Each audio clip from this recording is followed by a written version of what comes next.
Hi, I'm Russ Long. This DVD is designed to be a tool to help you learn more about tracking, overdubbing, and mixing in your own studio. I've recorded 2 songs beginning to end, documenting everything from mic selection to mic positioning, preamp, EQ, compression settings, all the way through to the final mix. To observe 2 completely different recording scenarios, I recorded the first song, Mariana, with the very best mics, preamps, and equipment available. The second song, Lost in the Radio, was recorded with Shure SM57s and a Mackie 1604 mixer. My intention is to give you a taste of recording with the very best and most expensive gear, as well as that which is available to pretty much anyone. I've been in the recording business for 20 years, and I've had the privilege of working on hundreds of fantastic projects. One thing I can tell you is I still love the business, and I never get tired of learning. This DVD is designed to be a reference manual for you to refer to over and over again to help you consistently record fantastic sounds every time you're in the studio.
That was Mariana. Now that you've heard the song, we're going to show you how we got there.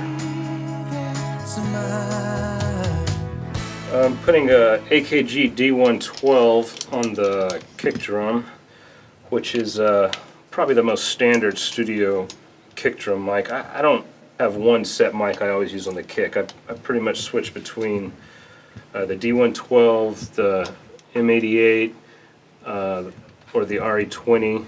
And I've been using this new Audio-Technica 2500 some lately. That's a great idea. It has 2 capsules in one mic. It's a dynamic and a condenser capsule that are time-aligned and one microphone. The D112 is kind of my cover-all basis mic. I usually put the kick drum mic a little bit, just a couple of inches inside the head. I don't want it to be too focused on just the front head. I want to make sure I'm hearing the full drum. So I put it all the way in. I don't put it right in the center because there seems to be some weird sound waves that happen right in the middle. So I'll offset it a little bit and then usually aim it back at the beater. Every kick drum varies, and a lot of times I'll mess around with a lot of different placement before I find what works best.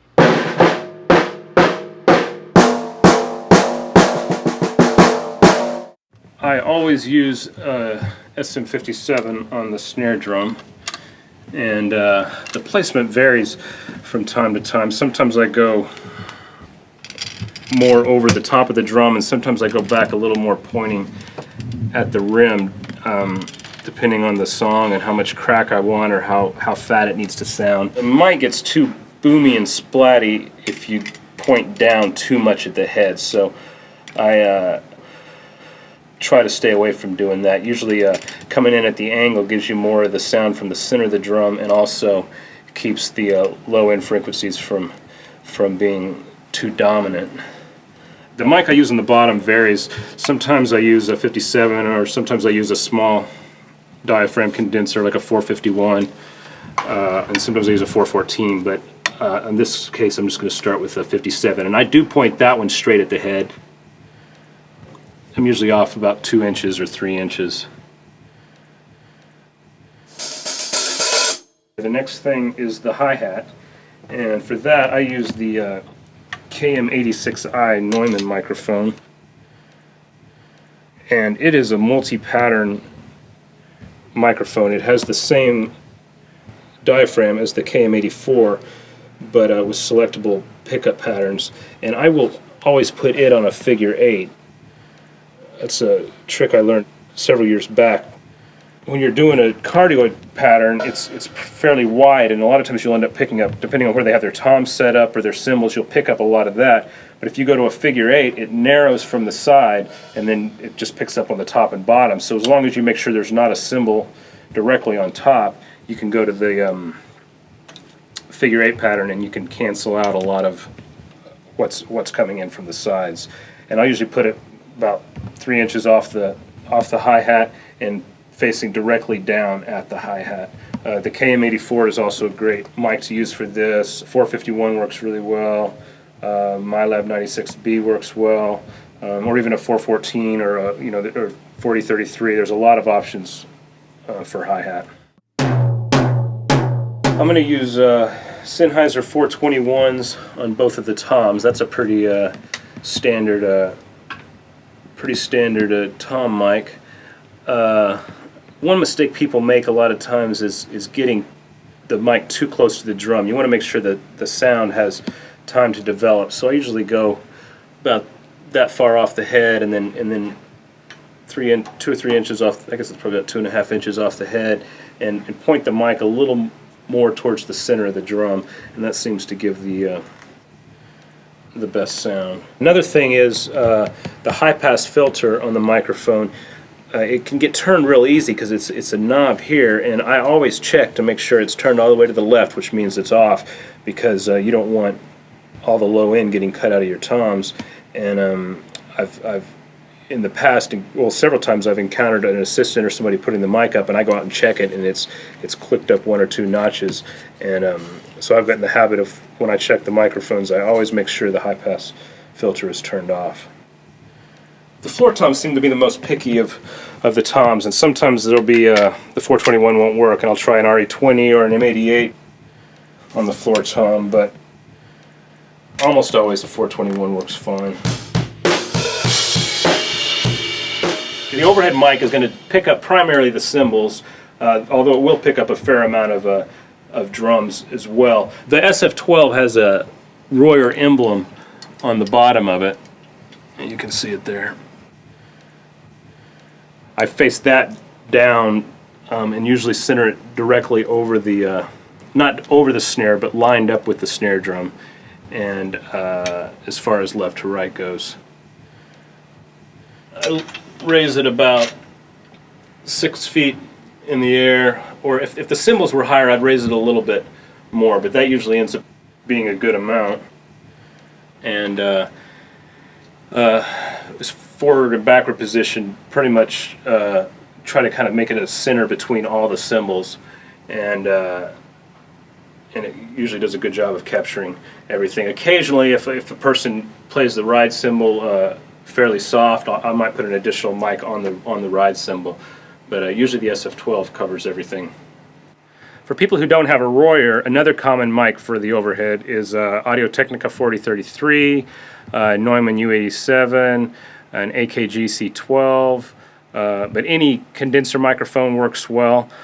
Typically you would have 2 or 3 of them, and placing them over the cymbals, usually about 18 to 24 inches. And if I had 2, I would place one over here and one probably about there, and that would give a great overhead sound as well.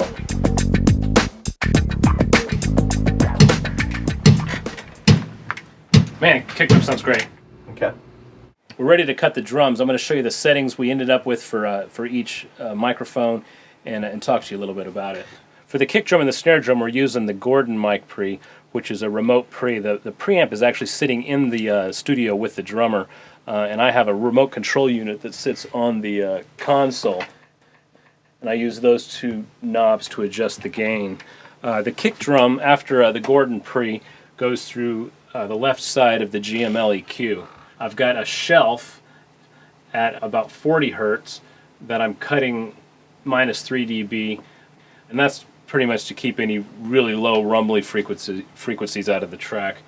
I ended up boosting a little bit of low end, 3 dB of 100 Hertz. I'm rolling out quite a bit of low mids. Looks like between 9 and 10 dB at about 350 Hertz. I've got a boost of 3 dB at about 3.5K, and I've got a boost of 9 dB at 10K. So overall it's pretty basic, except there's a big cut in the mids and a big boost on the top end. But that top end boost is what gives us that click on the attack, and pulling the low mids out makes the sound a lot more punchy. On the after the EQ, we're going through the TubeTech compressor, which just gives us a little bit of gain control. It's only compressing between 0.5 and 1 dB, so it's nothing drastic. And the output of the TubeTech allows me to do an adjustment of level to tape. And the attack is set on as fast as it'll go, and then a fairly fast release as well. The snare drum also goes through the Gordon mic pre, and then goes through the GML. I've got a 9 dB cut at about 45 Hertz. It's a shelf as well, so that's not really affecting the sound a lot. It's just keeping any low end rumble out of the signal path. There's a bit of a boost at about 175 Hertz. Looks like about a 1.5 dB boost, just beefing up the bottom end a little bit. There's a 3 dB cut at 1K. I'm not sure why it is, but I seem to cut around 1K quite a bit on the snare. There's a boost of about 0.5 dB at 5K to brighten it up a little bit, and then there's a larger boost of 6 dB at 10K to add some air on top. After the GML EQ, the snare drum signal goes through the DBX 903 compressor, which sounds great on snare. I don't squash it too much. Probably when he hits extremely hard, it maybe compresses 2 dB, so it's nothing drastic. The hi-hat is going through the Focusrite ISA 220, and that's not what I always use for hi-hat. It varies from time to time, but the EQ on this box is really nice and gives you the ability to really scoop in and make adjustments. I've got a high-pass filter at a 300 Hertz to get rid of all the low end, and then there's just a couple of minor. I'm cutting some at around 200 Hertz, which is pulling out more low end. I'm boosting some at around 9K to add a little more sizzle on top, and boosting with a shelf at 15K, which adds a little more air on the top end as well. The first staking is on the bottom snare drum mic. I'm adding some 12K, which is just creating a nice air on the top end. I'm adding just a little bit of 7K. I'm pulling out some 1K, and I've got a 100 Hertz high-pass filter, which keeps all the low end from overloading the channel.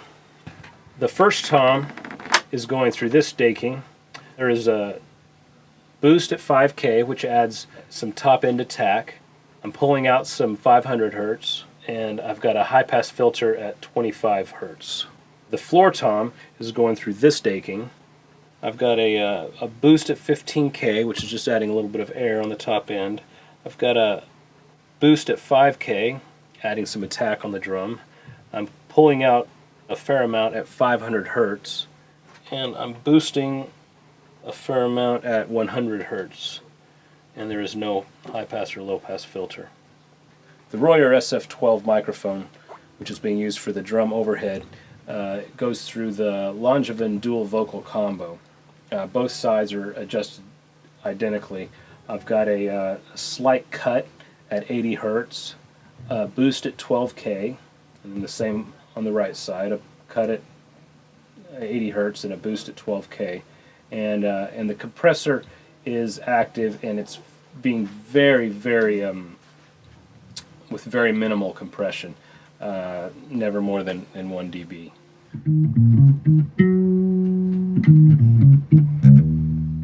I'm running the bass through the Pendulum Quartet, which is an all-tube signal path. It's a tube mic pre with a tube EQ, and the EQ I'm just rolling off a touch of mids, and that's it. And then it's got a compressor for a little more gain control to into the computer, and you can see it's not compressed very much, maybe just 1 dB, and then straight out of this into the computer, and it sounds great. 1, 2, 1, 2, 3, 4.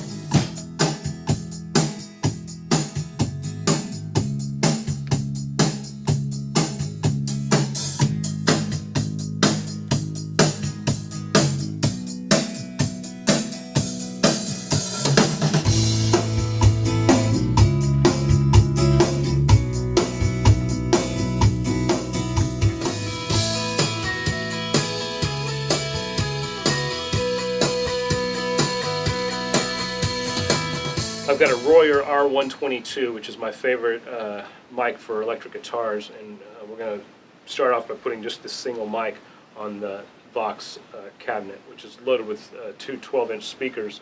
I like to put the 122 about halfway between the center of the cone and the rim, and to see exactly where that is, I'll use a flashlight to shine through the grill and see right where it is.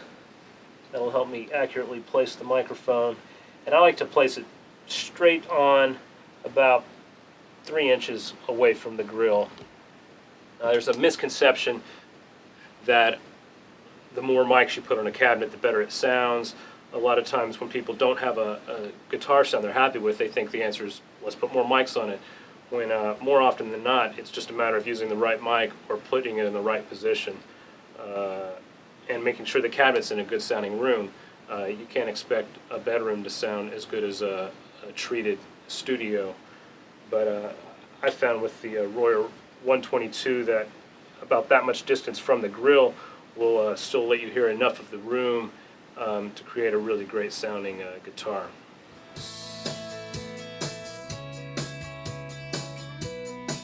In conjunction with the Royer R122 microphone, we're using the Gordon mic pre, the Chandler EQ, and the TubeTech CL1B compressor.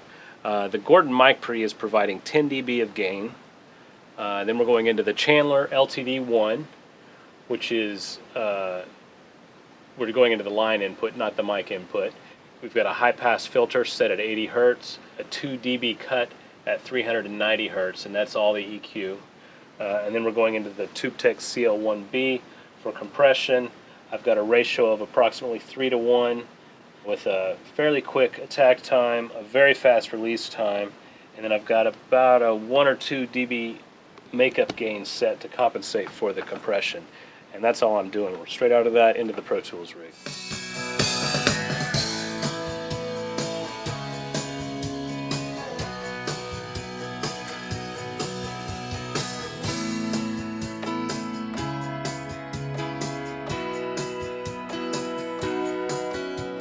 Hi, my name is Chris. I'm here to do some keyboard overdubs. I actually just finished some keyboard overdubs.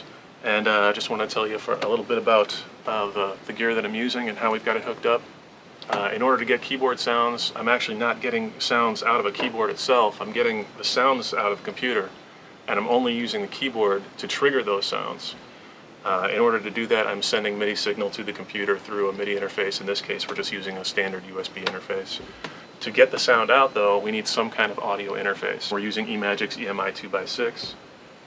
We're going digitally, so the sound is actually never entering the analog realm. It's being generated by a computer digitally, being sent digitally through the interface and directly into Pro Tools. And to recap it, try and keep it as simple as possible. MIDI out of the keyboard, through a MIDI interface into the computer, audio out of the computer, again through a USB cable, through an audio interface out to a Pro Tools system. Every digital device has its own internal clock, and it's extremely important when dealing with digital transfers that every unit involved is referencing the same clock. So in this case, I have a Lucid clock that my Pro Tools rig is looking at, and we wanted to make Chris's computer, his Logic system, look at that same clock. So we ran an SPDIF cable out of the Pro Tools rig and into his EMI 2.6 box, and in his software, he selected an external sync and switched it to SPDIF, and that allows his clock to be locked to my master clock. That way, when the digital transfer's being done, there's not any random clicking or popping. Take you through a couple of the sounds that we're using in the song. In this case, I'm using an EVP 88 to get a couple of different road sounds.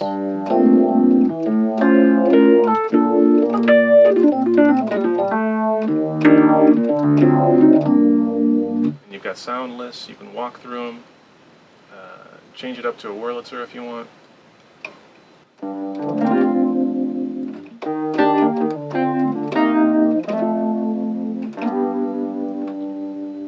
I have different plugins set to different tracks. All I have to do is select the different track and I've got the vibes.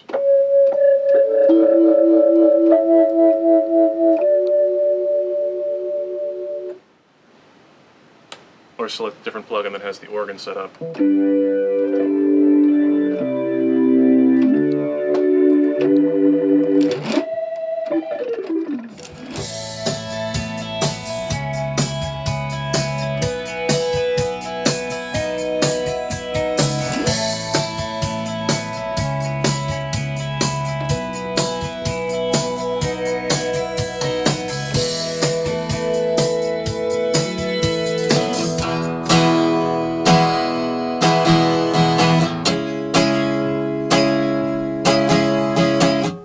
For the acoustic guitar on Mariana, we're going to use the AKG C28B, which is a peanut tube microphone from the 60s. It's my favorite acoustic guitar mic, and you may not be familiar with it by name, but I'm sure everybody's seen it.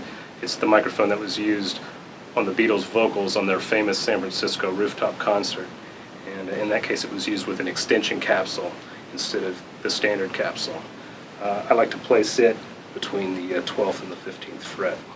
For the acoustic guitar on Mariana, in addition to the C28 microphone, we use the Daking mic pre and EQ and the TubeTech CL1B compressor.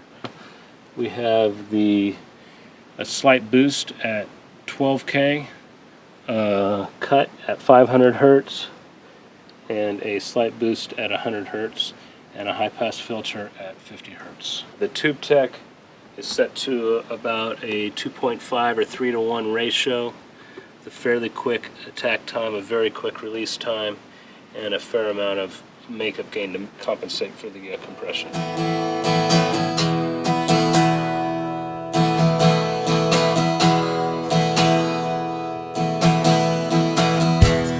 What do you do all day in that cold, dark room? This is the Bronner VM1 KHE, which is my favorite vocal mic. It's a tube mic, and it's a mic that is currently in production, and it just sounds fantastic. It has all the nuances of a vintage tube mic, yet none of the noise. It's extremely quiet, and it still has a pristine top end, unlike any vintage mic I've ever heard. So it kind of combines the best of both worlds. One thing I like to do is place the pop filter, I guess about 3 or 4 inches back off the front of the mic, and then I'll have the singer sing about 2 or 3 inches behind the pop filter. And I'll usually put the mic a little bit above the singer's mouth and then angle it down just a hair, and that little bit of angle helps eliminate the pops or noises associated with the air hitting the microphone. And that, combined with the pop filter, creates a great vocal sound.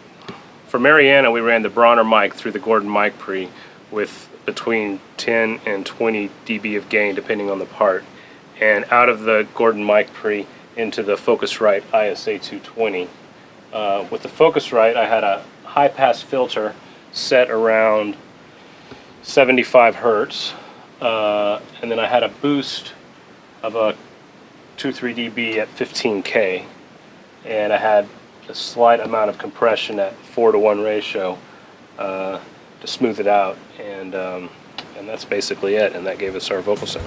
I've been calling up for days.